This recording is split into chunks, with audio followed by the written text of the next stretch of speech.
idea of some, and all questions, I'll get to them because it's not long, so let me go all the way through and I'll get to the questions. There's some other ideas that I wanted to look into, which I wanted to understand what was Israel's perspective on this. Because if we look at it from our standpoint, from what we have been taught, of the people, for the people, by the people, now that hasn't always worked for us. No. Basically, it's a cover-up to make us feel that it's because of you we do this. Very important. Yeah. When we vote, our votes really don't go toward electing a president. It goes towards your representative, whoever that might be. Hoping that he'll. And your representative is supposed to represent your vote, basically. Because the Electoral College is 500 and something, I don't remember the totals, but being my degree is in political science, these are things that I had to learn back in college. So I know that the Electoral College was established because they didn't trust the people to be wise enough to select people who were capable of running this country. So what they have done is set up a system to make us believe that we have voting power to choose elected officials and they represent us. So if you have only 500 and something people who represent, what we have 200, and my last census that I remember is 280 million population of the United States. And I think it's, of course, it's more than that now. They just took another one. I think we're closer to 300 and over. But anyway, I'll just stay with the last figure I have. You have 500 people, let's say even 600, let's give them a few, representing that many people. All they have to do is get some money to those 600, and they can swing the votes. That's another argument, so I'm not going to get into that right now. But anyway, I wanted to look at Israel. How do they feel about this? What is their position? Because it's a good idea to have a democratic society that truly the elected officials represent the desires of the people. You know, health care and education and critical judging rules and all of those things. They're viable. We need this. But, as I said before, that I think there's a lot of undercurrent that we have not understood on the surface.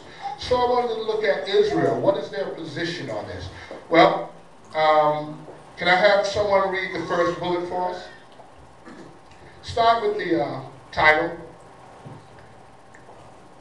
Cairo tremors will be felt here.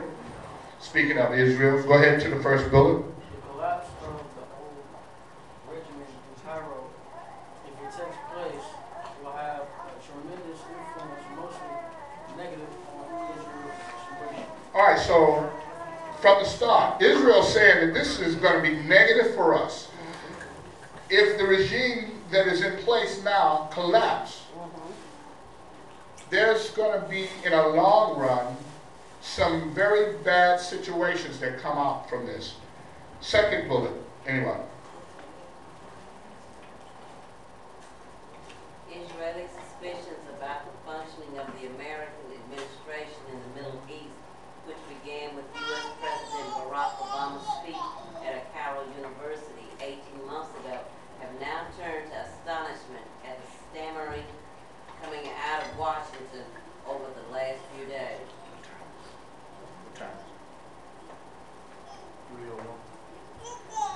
All right.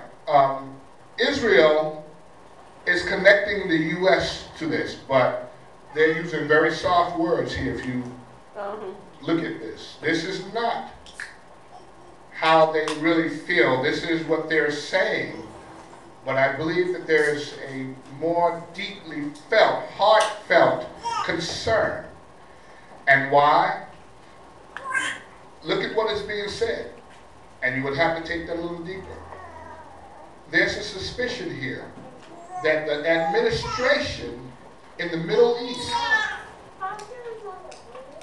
from President Barack Obama, as his visit was in Cairo 18 months ago, and now look where we're at. What is going on?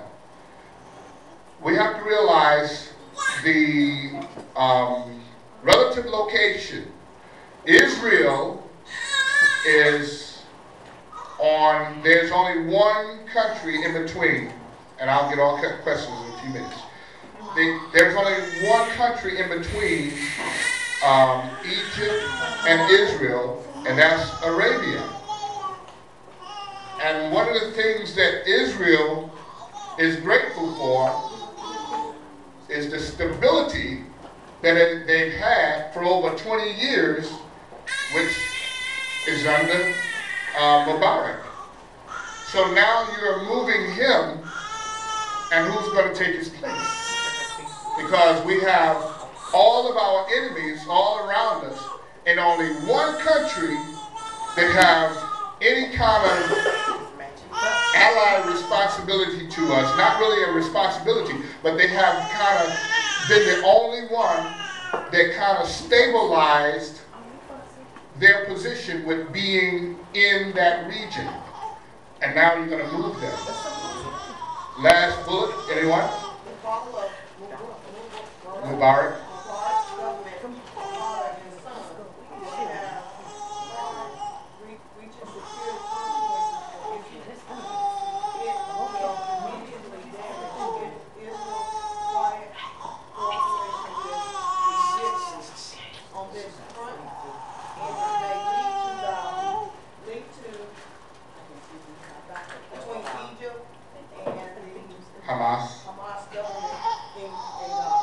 All right, in Gaza. So now you have Hamas, you got Gaza, you have the Arab nations already, they're chipping away. The United States is also trying to have what they call the road to peace. They're trying to cut right through their country. Let me tell you how that would be. It would be like saying we're here in North Carolina and they want to cut through, go from Virginia to South Carolina, right down through the middle of North Carolina. They want to take that and make that an enemy state. So you got access on all sides to get to, you know, your strength. You're splitting up your people and putting an enemy right down the middle. Right down the middle. And Israel's supposed to say, oh yeah. And this is a problem that Israel is seeing that's coming. And this is why they said it will have a long-term effect. And what's happening is they're ousting the father. And the son was, you know, he was getting ready to go in and take over because the father's now in his 80s. And the son is getting ready to take over. And now the people are like, we don't want either one of them. We want a democratic society. And you even see somebody out there with a sign in English saying freedom. I kind of think that that might have been a plant. I don't know, because they don't speak English. Their signs are usually in Arabic, in their language.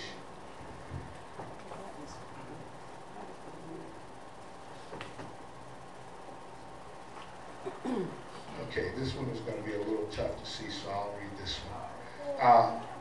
Haaretz, or this is my source for this one. And each of them I usually try to have my source up here for, because I've different resources I use, internet, different news agencies.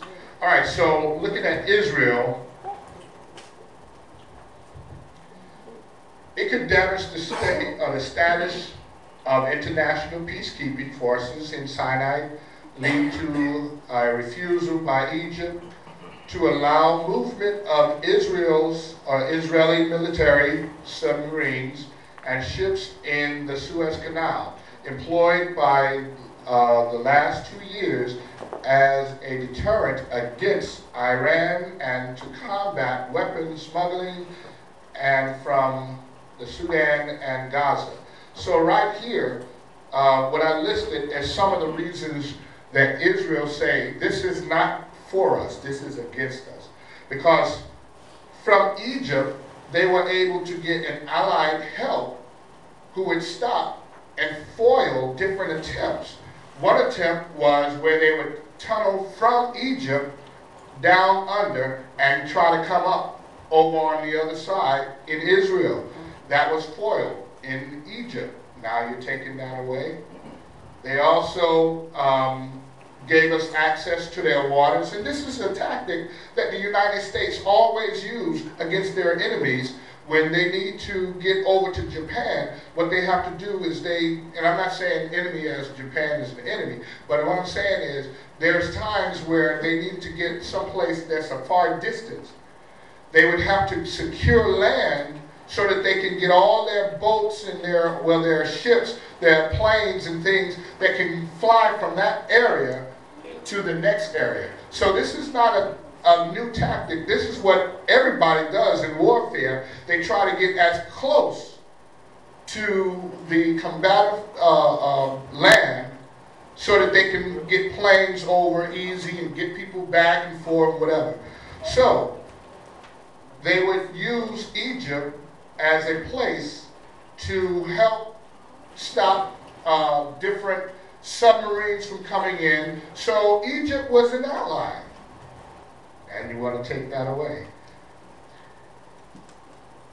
In the long run, if the radical government achieves power,